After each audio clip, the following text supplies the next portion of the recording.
அனைத்து உரிமை குரல் நண்பர்களுக்கும் வணக்கம். தன் மீது வந்திருக்கக்கூடிய பல விமர்சனங்களுக்கு வித்தியாசமான முறையில் பதிலடி கொடுத்திருக்கக்கூடிய சாட்டை துரைமுருகன் இது குறித்த வீடியோவில் முழுமையாக பார்க்க போறோம். வாங்க பார்க்கலாம். நாம் தமிழர் கட்சியுடைய கொள்கை பரப்பு செயலாளராக இருக்கக்கூடிய சாட்டை துரைமுருகன் குறித்து கடந்த ஒரு வார காலமாக பார்த்தீங்கன்னா ஏகப்பட்ட விமர்சனங்களும் ஏகப்பட்ட ஆடியோக்களும் வெளியாகிட்டு வந்துட்டு இருக்கு. இதை யார் வெளியிடுறாங்க அப்படின்னு பார்க்கும்போது தான் நாம் தமிழர் கட்சிக்கு நாங்கள் தான் எதிரி அப்படின்னு பெருமையாக கருதி கொள்கிற யூடியூப் ரூட்டர்ஸ் கரிகாலன் மற்றும் கபிலன் இது போன்ற நபர்கள் தான் நாம் தமிழர் கட்சி குறித்து தொடர்ச்சியாக ஆடியோக்களை வெளியிட்டு வந்துட்டு இருக்காங்க. ஏற்கனவே நாம் தமிழர் கட்சியை வீழ்த்தியே தீரணும் அப்படின்னு திமுகவும் பாஜகவும் பார்த்தீங்கன்னா பல்வேறு யூடியூப் சேனல்களுக்கும் இணையவாசிகளுக்கும் நிறைய தொகை கொடுத்து தான் வேலை வாங்குறாங்க அப்படின்றது நிறைய ஸ்டிங் ஆப்ரேஷன் மூலமே வெளியாகி இருந்துச்சு.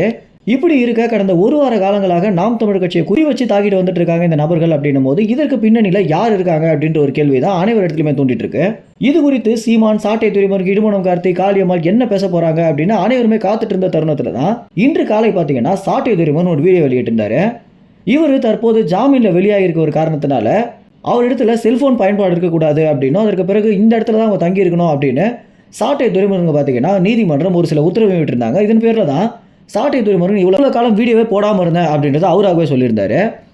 மேலும் பேசிய சாட்டை என்ன சொல்லியிருக்காரு அப்படின்னா அவருடைய வக்கீல் பார்த்தீங்கன்னா இந்த விஷயம் குறித்து அவர் நேரடியாக வீடியோ பேசுமாறு கேட்டுக்கிட்டாரு. அதனால தான் இன்றைய தினம் பேசுகிறேன் அப்படின்றதையும் சாட்டை துரைமுருகன் சொல்லியிருக்காரு.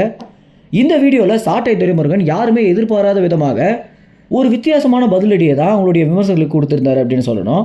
இதில் முக்கியமான ஒரு விமர்சனம் என்ன அப்படின்னா சாட்டை துரைமுருகன் பயந்துட்டாரா, எதனால் வீடியோ வெளியிடாமல் இருக்காரு அப்படின்னா அவருக்கு என்னதான் பிரச்சனை அப்படின்னும் சாட்டை துரைமுருகன் எதிர்க்கக்கூடியவங்க பார்த்தீங்கன்னா ட்விட்டரில் அவரையே டேக் பண்ணி பல கேள்விகள் எழுப்பியிருந்தாங்க. அதற்கு நக்கலும் நையாண்டியும் கலந்த மாதிரியான பதில்களை சாட்டை துரைமுருகன் சொல்லியிருந்தது அனைவரையுமே சிரிக்க வைக்கிற மாதிரி தான் இருந்துச்சு. அதாவது ஒரு விஷயத்த சொல்லிட்டு இந்த மாதிரி தான் இவங்களையும் கண்டுகொள்ளாமல் இருக்கணும் அப்படின்னும் இவங்க என்னதான் கூடி கூடி விமர்சனத்தை முன் வச்சாலே இவங்களால ஒன்றுமே பிடுங்க முடியாது அப்படின்னு சாட்டை துரைமுருகன் சொல்லியிருக்கிறது பார்த்தீங்கன்னா நாம் தமிழ் கட்சிக்குள்ள எந்த ஒரு பிரிவினையும் இது வரைக்கும் உண்டாகலை அப்படின்றத ரொம்ப வெளிப்படையாக காட்டியிருக்கு.